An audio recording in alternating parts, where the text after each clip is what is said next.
Edson Arantes do Nascimento, Pelé. Here on the streets of Santos is where Pelé's incredible story of football begins. The impact he's made is impossible to escape here. He's a symbol of success and a symbol of Brazil's beautiful game. Football was in his blood, and at the age of only 15 he left the family home of Bauru for a trial at Santos, and unsurprisingly he wasn't sent back home. We saw him at the age of only 15, and we knew straight away that he would be a genius.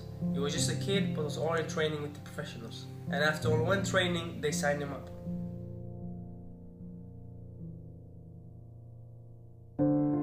The skills Pelé showed catched the eyes of the Brazilian coach, and only a year after he'd signed with Santos, he was given a starting place in Brazil's national team, right before the upcoming 1958 World Cup in Sweden. One day, when everyone were called up, we saw the little black kid, and we thought, who is that? In Rio de Janeiro, we didn't know who he was. Despite his injury that stopped him from playing the first two games, he made a great impact in his first game against the much fancied Soviet Union and sent Brazil to the playoffs of the tournament. A star had been born.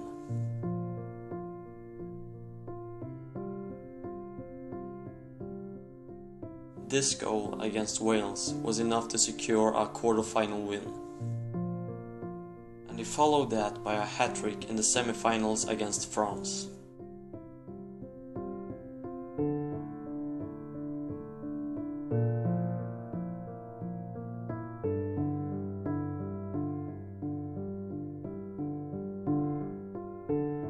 There were no signs of nerves as Pelé became the youngest player to ever participate in a World Cup final.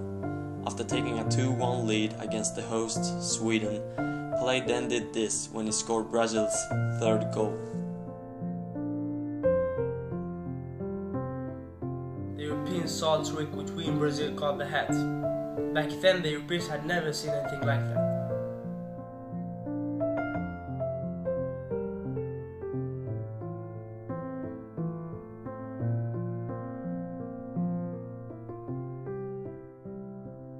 Scored the last goal with his head, and Brazil had won their first World Cup ever.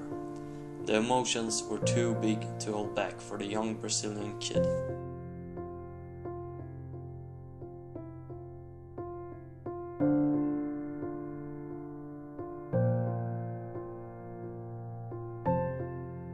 He went to Sweden relatively untried and unknown, but came back to Brazil as the world's most famous player.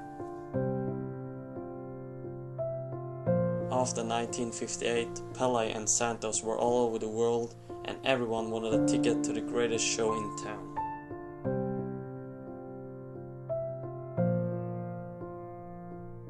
Everyone wanted to see Santos play, especially Pelé, the greatest footballer of all time.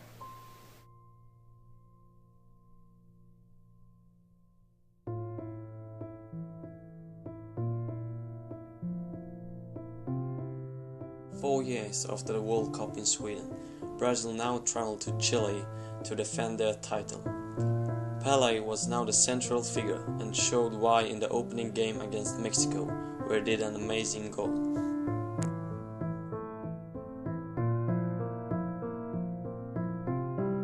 But in just his second game, Pelé tore a muscle in his thigh, and the tournament was continuing off the pitch for the great player.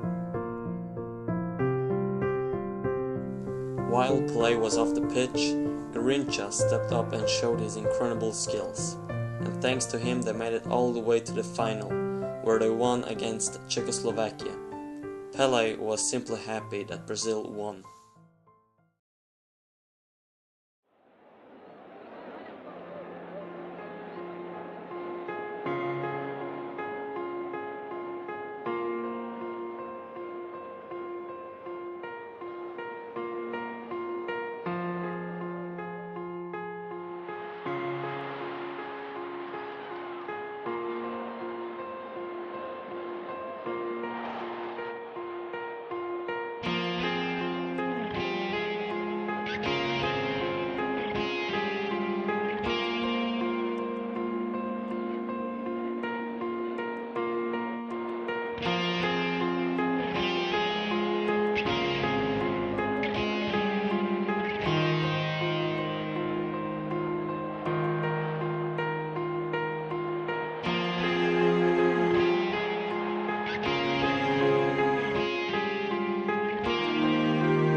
He played for fun and to entertain people, and the fans loved him. That was Garrincha, the joy of the people.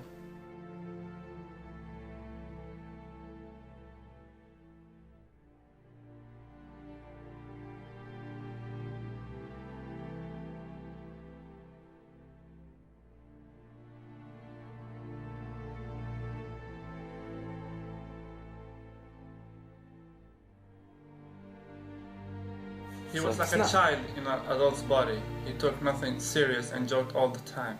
He was like a football's answer to Charlie Chaplin. His story began here, where he spent a lot of time playing football with his friends from his town. And Garrincha's story is even more remarkable when you consider that he was born with such a disability. Usually knees either go in or out, but that wasn't the case for Garrincha. It was a physical impossibility. He had one knee going in and one knee going out. In theory, he shouldn't even be able to walk. For him, playing with Botafogo or Brazil was just like another day playing with his childhood friends in his hometown. He played with brilliance and irresponsibility. While Pelé and Garrincha played together in Brazil for about 12 years, they were unbeaten. That gives you a perspective of how good they were with the rest of the Brazilian team. I just think we have to admire his football. He was loved by every single fan in Brazil. I don't think there'll ever be a player like him again. But football was never a serious job for Garrincha. He played just for fun. Whenever he wasn't doing something with Botafogo, he would spend his time in his hometown.